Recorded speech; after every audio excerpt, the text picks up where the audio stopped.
Hello दोस्तों। तो कैसे हैं आप सब? आई होप आप लोग सब बहुत अच्छे होंगे। तो ये एक न्यू वन शॉट एफएफ है जो कि वांगशन है, मतलब टॉप वांगची और बॉटम वी वुशान है, जिसका नाम है अ मंथ ऑफ टुगेदरनेस। तो स्टोरी की स्टार्टिंग करते हैं। वांगजी और वी वुशान बचपन से ही एक दूसरे के दुश्मन रहे थे। उनका जब स्कूल में फर्स्ट डे था तब से ही उनके रास्ते ऐसे बदले थे कि वो कॉलेज तक वैसे ही थे।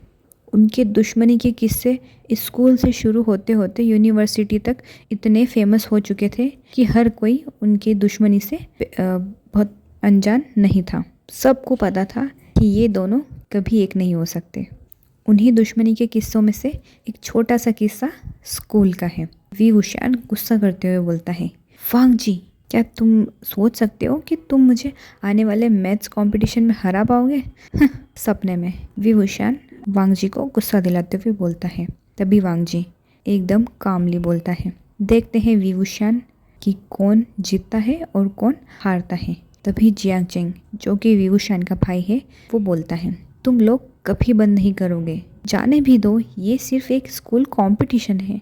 और लान शीचेन, जो कि वांगजी के ब्रदर है, वो भी बोलते हैं कि ये हमेशा से ऐसे ही है जियांग चेंग, छोड़ो, तुम इन्हें इग्नोर करो। और फिर वो दोनों उन दोनों को वहीं से इग्नोर करके चले जाते हैं। और एक बहुत बड़ी भीड़ इस नज़ारे को देख के मज़े ले रही थी। तभी जिनलिंग, जो कि उनका ही क्लासमेट था, वो बोलता है कि जो भी हारेगा वो जीतने वाले को और पूरी क्लास को आइसक्रीम खिलाएगा, तभी इस कंपटीशन का मज़ा और बढ़ेगा।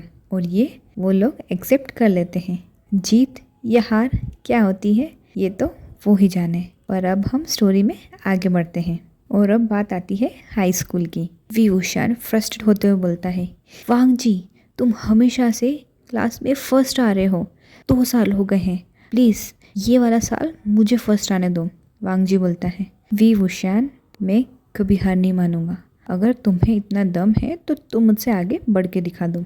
नी हुसैन, जो कि वी वुशान का फ्रेंड है, वो बोलता है, सीरियसली गाइस, तुम पढ़ाई को तो शांति में रहने दो, इसे तो बीच में मत लाओ। स्पोर्ट्स हो गया, कंपटीशन हो गए, इन सब को तो छोड़ दिया, बट पढ़ाई, इसे तो तुम लोग शांति से कर लो। तभी लान शीचेन बोलते हैं कि नी हुसैन, तुम छोड़ो इन्हें, तुम क्यों इन लोगों को सीरियसली लेते हो, ये दोनों बचपन से ही ऐसे हैं। और फिर टाइम स्किप होके हमें कॉलेज का बताते हैं, जहाँ पर सब लोग मिलकर अलग अलग टेबल पर अपनी पढ़ाई कर रहे थे और ये लोग सब लाइब्रेरी में थे। तभी वी वुशान जोर से बोलता है, आई कांट बिलीव वांग जी, ये अपने आप को समझता क्या है, इसे लगता है कि पूरे ज़माने भर की नॉलेज इसे है। ये लांस अपने आप को इतना जीनियस क्यों समझते हैं? जियांग चेंग बोलता है, श्श, धीरे बोलो, हम लोग लाइब्रेरी में हैं और तुम्हारे अलावा भी बहुत सारे लोग हैं यहाँ पढ़ने वाले। वैन निंग, जो कि वी वुशान का ही फ्रेंड है, वो बोलता है कि प्लीज़ तुम अपनी पढ़ाई पर फोकस करो और उसे भाड़ में जाने दो। वी वुशान बोलता है, कैसे भाड़ में जाने दूँ, वो मेरे सामने खुद को इतना माइटी शो करवाता है कि उससे बड़ा तो कुछ दुनिया में कोई है ही नहीं। तभी वांग जी, जो कि दूसरी टेबल पर बैठा था, वो सब सुन लेता है और वो बुक्स को नीचे रखते हुए विंग की तरफ ग्लैंस करते हुए बोलता है, वी वुशान, अगर तुम मेरे बारे में सोचने से ज़्यादा अपनी पढ़ाई पर ज़्यादा ध्यान लगाओगे तो हो सकता है इस साल तुम मुझे हरा दो। तभी लान शीचेन बोलता है कि वांग जी, प्लीज़ तुम तो मत शुरू हो जाओ, उसे मत प्रोवोक करो। नी हुसैन बोलता है कि गाइस प्लीज़ लाइब्रेरी में हमको तो पढ़ने दो, तुम लोग तो फर्स्ट सेकंड आते रहते हो, पर हमें पढ़ना पड़ता है। वी वुशान बोलता है, शांति, एकदम शांति, अब कोई नहीं बात करेगा। तभी वांग जी बोलता है कि हमेशा तुम ही स्टार्ट करते हो, तो पहले तुम ही शांति रखो। तभी लान शीचेन फिर से बीच में आते हैं और दोनों को हाथ पकड़कर बहुत दूर बिठा देते हैं और बोलते हैं कि प्लीज़ ये लड़ाई करना बंद करो और अपनी पढ़ाई पर फोकस करो। अब फिर से टाइम स्किप होता है और हमें एक डिनर टेबल बताते हैं, जहाँ पर लांस और जियांग्स दोनों फैमिली डिनर कर रही होती है। तभी लान किरेन, जो कि वांग जी के फादर हैं, वो बोलते हैं कि हमारे पास एक इम्पॉर्टेंट मैटर है डिस्कस करने के लिए। तो मैडम यू बोलती है, जो कि वी वुशान की मदर है, हाँ, हम लोग सोच रहे हैं कि अब इन्हें बता ही देना चाहिए कि वी वुशान और वांग जी की इंगेजमेंट फिक्स हो रही है। तभी वी वुशान, जो कि चाय पी रहा था, उसकी चाय उसके गले में ही अटक जाती है और बोलता है, व्हाट, इंगेजमेंट इससे? और सेम वांग जी का भी यही रिएक्शन था, मदर फादर प्लीज़ बोल दीजिए आप लोग सीरियस नहीं है। तभी जियांग चेंग बोलता है कि दिस इज़ रिडिक्यूलस, आप लोग जानते नहीं हो ये दोनों एक दूसरे के बचपन से दुश्मन है, ये साथ में खड़े नहीं हो सकते और आप लोग इनकी इंगेजमेंट करवाना चाहते हो। तभी लान शीजन बीच में आते हुए बोलते हैं कि हाँ मदर फादर, आप लोग एक बार फिर सोच सकते हैं। तभी मैडम यू जो कि विंग की मदर है वो बोलती है कि प्लीज़ तुम लोग शांति से बैठ जाओ, हम लोगों ने डिसाइड किया है कि इन दोनों को हम एक मंथ देंगे ताकि ये साथ में रहें और एक दूसरे को जाने। तभी दोनों साथ में बोलते हैं एब्सोल्युटली नॉट, और दोनों अपनी अपनी चेयर से खड़े हो जाते हैं और दोनों का ही फेस बहुत ज़्यादा गुस्से में था। तभी वी वुशान उधर टेबल से हटते हुए बोलता है कि मैं ऐसा हरगिज़ नहीं करूँगा, एक मंथ वो भी इसके साथ, बिल्कुल नहीं। तभी वांग जी भी टेबल से हटते हुए बोलता है कि इस बात से मैं तुम्हारे साथ एग्री करता हूँ। वैसे तो मैं अपनी लाइफ में कभी तुम्हारी किसी बात से एग्री नहीं करना चाहता था, पर मुझे लग रहा है कि इस बार तुम सही हो और ये बिल्कुल गलत है कि मैं इसके साथ एक महीना रहूँगा। और दोनों आपस में झगड़ने लगते हैं और एक दूसरे को कोल्डली देखने लगते हैं। तभी उनके पेरेंट्स बोलते हैं कि इसमें हमारी कोई गलती नहीं है, तुम्हारे ग्रैंड पेरेंट्स ने तुम्हारी इंगेजमेंट तुम्हारे जन्म से पहले ही डिसाइड कर ली थी और अब हम इसमें कुछ भी नहीं कर सकते हैं। अगर तुम लोगों को नहीं जमेगा तो तुम मत करना, बट एक चांस तो तुम लोग दे सकते हो प्लीज़ अपने ग्रैंड पेरेंट्स के लिए। तब दोनों सोचते हैं और एक दूसरे को घूरने लगते हैं। अभी भी दोनों में से कोई भी एग्री नहीं था, बट फिर विंग की फैमिली उसे अगले अलग रूम में ले जाती है और वांग जी की फैमिली उसे अलग रूम में ले जाती है और फिर वो लोग आपस में बात करते हैं और तब जाके दोनों एक मंथ साथ रहने के लिए मान जाते हैं। अब टाइम स्किप होता है और वो डे आ जाता है जब उन्हें एक घर में साथ में रहना था। उनकी फैमिली ने उन लोगों के लिए एक सेपरेट हाउस बना दिया था ताकि वो उसमें आराम से रह सके। हालांकि वो घर उनके रेसिडेंस के पास में ही था और उनके फैमिली मेम्बर्स का भी वहाँ आना जाना था, बट ज़्यादा से ज़्यादा वो एक दूसरे के साथ क्वालिटी टाइम स्पेंड कर सके, इसलिए उन्हें थोड़ा सा पर्सनल स्पेस देने के लिए एक अलग हाउस प्रिपेयर किया गया था। तभी दोनों का फर्स्ट डे होता है एक ही घर में और वी वुशान गुस्से में चिढ़ते हुए वांग जी को देखते हुए बोलता है आई कांट बिलीव कि मुझे ये करना पड़ रहा है, तुम्हारे साथ तो मैं एक रूम में ना रुकूं, घर तो बहुत दूर की बात है। तभी वांग जी बोलता है कि वी वुशान प्लीज़ इसे और ज़्यादा डिफ़िकल्ट मत बनाओ, एक महीने रहो और दफ़ा हो जाओ यहाँ से। और फिर दोनों ही एक दूसरे को गुस्से में देखने लगते हैं और उनकी लड़ाई फर्स्ट डे से ही शुरू हो जाती है कि कौन बड़ा रूम लेगा। वी वुशान बोलता है कि बड़ा रूम मुझे लेना चाहिए क्योंकि मेरे ग्रैंड पेरेंट्स ने पहले बात करी थी। तो वांग जी बोलता है कि नहीं, बड़ा बेडरूम मुझे मिलेगा क्योंकि मेरे ग्रैंड पेरेंट्स ने पहले बोला था। और इसी बात पे दोनों लड़ने लग जाते हैं कि इसके ग्रैंड पेरेंट्स ने पहले बोला था। और फिर बीच में लान शीजन को आना पड़ता है और उस बड़े बेडरूम पे लॉक लग जाता है और दोनों को ही स्मॉल बेडरूम मिलते हैं। इस बात पे भी दोनों लड़ने लग जाते हैं कि तुम्हारे कारण ये सब हुआ है। और फिर आती है डिनर की बात। डिनर पे भी वी वुशान होता है, वो मना कर देता है कि मैं इस वांग जी के साथ बिल्कुल खाना नहीं खाऊंगा। तो वांग जी बोलता है तो ठीक है, खा लो अकेले। तो वी वुशान जब किचन में जाता है तो वहाँ कुछ भी बना हुआ नहीं होता है। तो वी वुशान बोलता है कि खाना कहाँ है। तो वांग जी बोलता है खुद के लिए खुद ही बनाओ। और वी वुशान को फिर से गुस्सा आ जाता है। उसका मन तो कर रहा था कि इस वांग जी को बालों से पकड़ के खींचे और धक्के मार के इस घर से निकाल दे, पर वो क्या कर सकता था। तभी जियांग चेंग आता है और बोलता है कि क्या तुम लोग सिर्फ एक महीने के लिए भी साथ में नहीं रह सकते अपने ग्रैंड पेरेंट्स के लिए।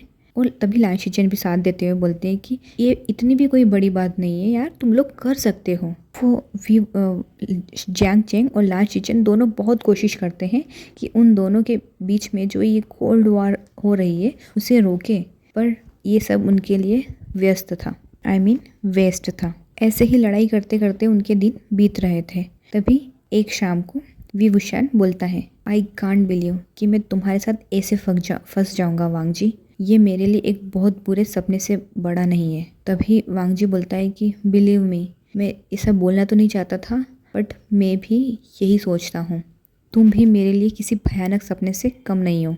तभी वी वुशान को गुस्सा आ जाता है और वो बोलता है कि तुम मेरे लिए एक भयानक सपना हो। तभी वांग जी बोलता है कि ओ प्लीज़ अब अपना मुंह मत खोलो क्योंकि मैं यहाँ खड़ा भी नहीं रह पा रहा हूँ और फिर उन दोनों की लड़ाई शुरू हो जाती है। बस गनीमत ये थी कि अब वो दोनों हाथों का इस्तेमाल नहीं करते थे और बातों से ही लड़ाई किया करते थे। ऐसे ही दिन बीत रहे थे। 1 हफ्ता हो चुका था, फिर 2 हफ्ते हो गए थे और उनकी लड़ाई ख़त्म होने का नाम ही नहीं ले रही थी।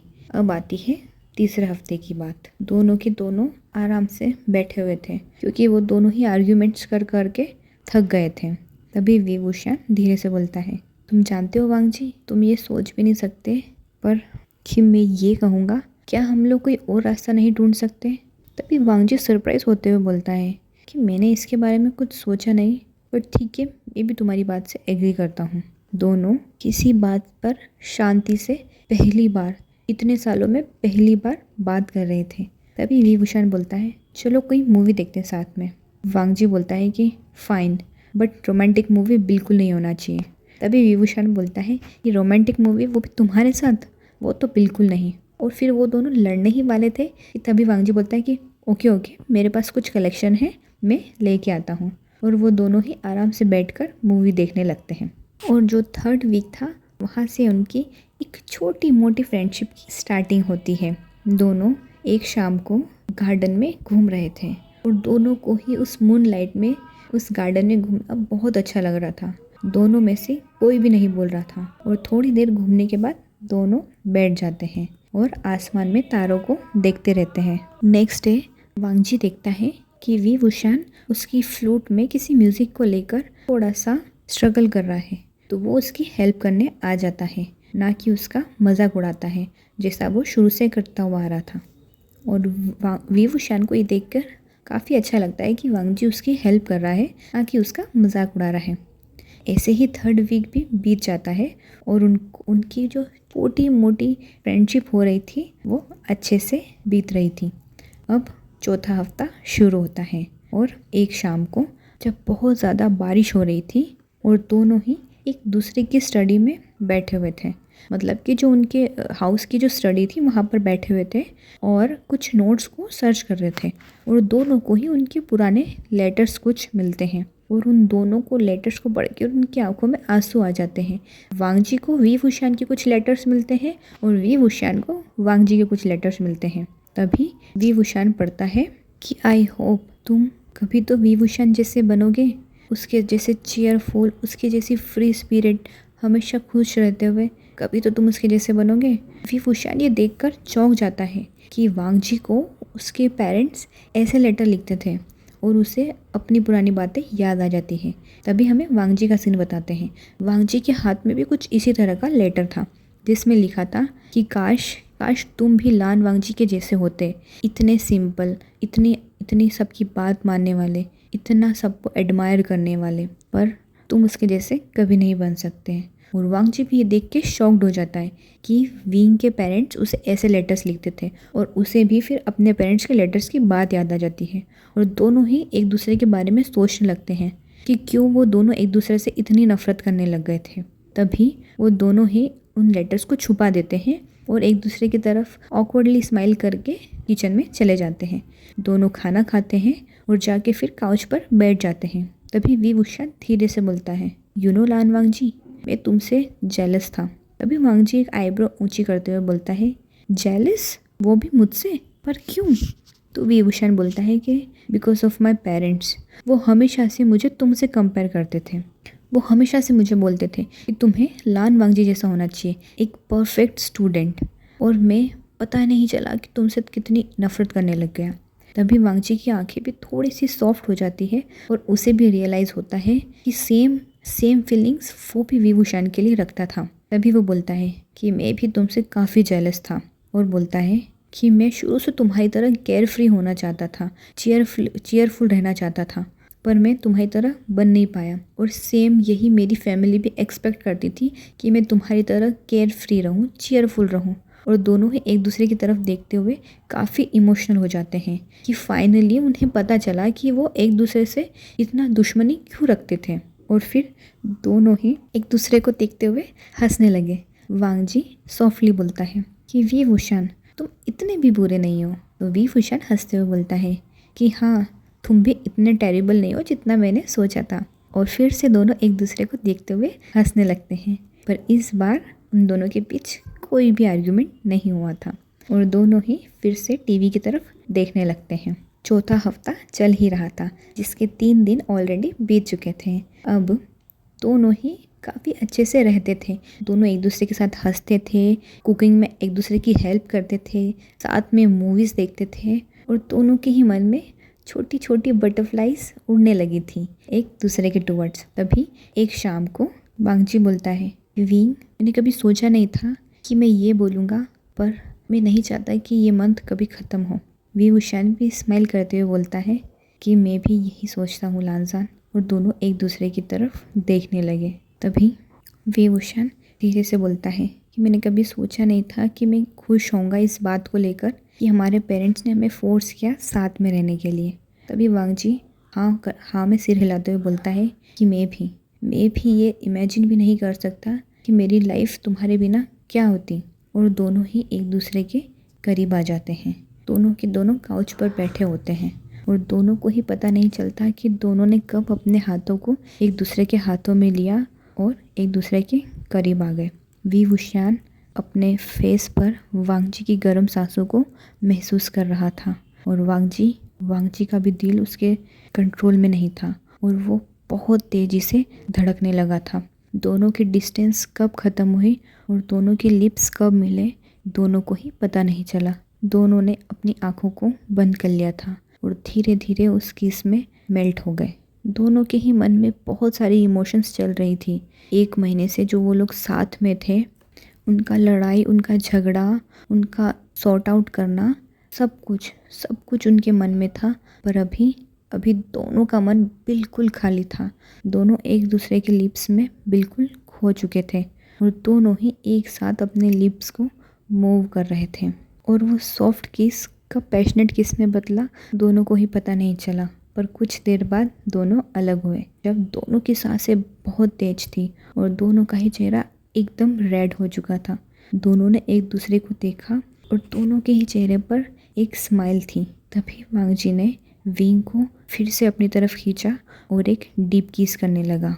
उनकी माउथ एकदम वेट हो चुके थे। वांगजी के लिप्स विंग के लिप्स से ऐसे मिल रहे थे जैसे वो सदियों से इस चीज़ के लिए तरस रहा हो। वांगजी अपने हाथों को विंग के चिक्स पर लेके जाता है और किस को और डीप करता है और उसी के रिस्पॉन्स में वी वुशान भी अपने हाथों को विंग के नेक के अराउंड रैप कर लेता है और किस को डीप करने देता है। दोनों का ही किस बहुत ज़्यादा डीप हो चुका था। दोनों ही गहरी गहरी सांसें ले रहे थे और दोनों ही एक दूसरे की बॉडीज़ को फील कर रहे थे। वांगजी ने अपने हाथों को वी वुशान की कमर की तरफ रैप किया और उसे अपने लैप पर बिठा लिया और उसे टेंडरली किस करने लगा। वी वुशान के हाथ भी वांगजी के बालों में घूम रहे थे। दोनों ही एक दूसरे के माउथ को बहुत अच्छी तरीके से एक्सप्लोर कर रहे थे। दोनों ही अपने बीच में एक फिजिकल अट्रैक्शन को महसूस कर रहे थे। तभी सांसें बिल्कुल काबू में नहीं रही, तब जाके दोनों अलग हुए और वो दोनों ही गहरी गहरी सांसें ले रहे थे। तभी वी वुशान ने धीरे से बोला, लानजान, मैंने ये कभी एक्सपेक्ट नहीं किया था। तभी वांगजी बोलता है कि मैंने भी कभी नहीं सोचा था wing, but I am glad it happened. तभी विंग बोलता है कि मैंने कभी सोचा भी नहीं था कि मैं ये तुम्हें बोलने वाला हूँ, पर यू आर माई फर्स्ट किस लानजान। तभी वांगजी बोलता है कि you are also mine wing, तुम भी मेरे फर्स्ट किस हो।